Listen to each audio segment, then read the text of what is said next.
সবাইকে আসসালামু আলাইকুম।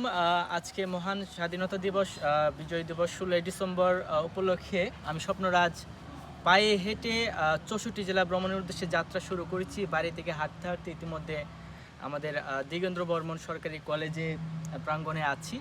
তো এতক্ষণ এই স্টুডেন্টদের সাথে দেখতে পাচ্ছি শিক্ষার্থী ভাই বোনদের সাথে কথা বলছিলাম আমার 64 জেলা বাইসাইকেলে ভ্রমণ অভিজ্ঞতা, টেকনাফ থেকে তেঁতুলিয়া ভ্রমণ অভিজ্ঞতা এবং বর্তমান আমি আমার যে স্বপ্ন পায়ে হেঁটে 64 জেলা ভ্রমণ।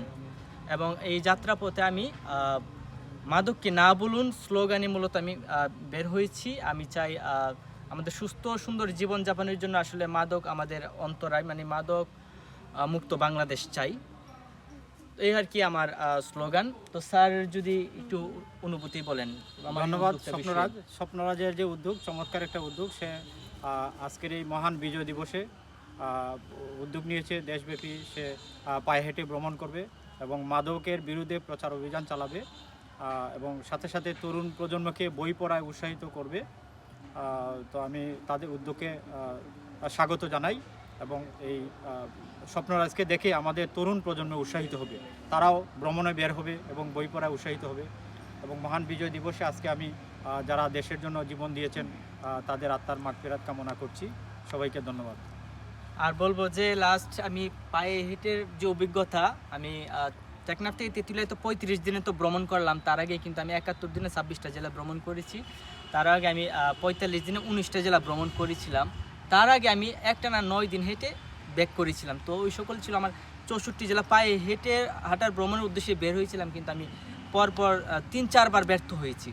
তো আজকে যে মহান স্বাধীনতা আমাদের দিবস, বিজয় দিবস উপলক্ষে বের হলাম। মুক্তিযুদ্ধ আমার প্রেরণা। ইনশাল্লাহ এবার 64 জেলা পায়ে হেঁটে ভ্রমণ করে আসবো স্যারদের দোয়ায় আপনাদের এ আর কি। তো মাদক মুক্ত বাংলাদেশ চাই। হ্যাঁ, আমি তো বললাম যে আমার সিগারেট খাওয়ার অভিজ্ঞতা আমার বন্ধুদের সংস্পর্শে মূলত এটা হয়েছে। আমি সিগারেট, গাঁজা, মদ এই তিনটায় মূলত আমরা মানে খাওয়া হয়েছে। তো আমি বইয়ের সংস্পর্শে এসে মূলত এটা তো অস্বাস্থ্যকর, স্বাস্থ্যের জন্য ক্ষতিকর, প্লাস অর্থনৈতিক টাকা পয়সা তো যাই। তো সবার আগে নিজেকে ভালোবাসি আর মাদক মুক্ত বাংলাদেশ ঘুরে। অন্য আমি দেশের বাহিরে ছিলাম, তো বিশ্বের অন্যান্য দেশের মধ্যে কিন্তু মাদক সিগারেট খেলে আমাদের আমি ব্রুনাই ছিলাম। ব্রুনাই যদি আপনি সিগারেট যদি খান, বাংলাদেশ এটাকে 50,000 টাকা জরিমানা। এবং পানও, আমি পান সিগারেট মানে ওইসব একদমই না।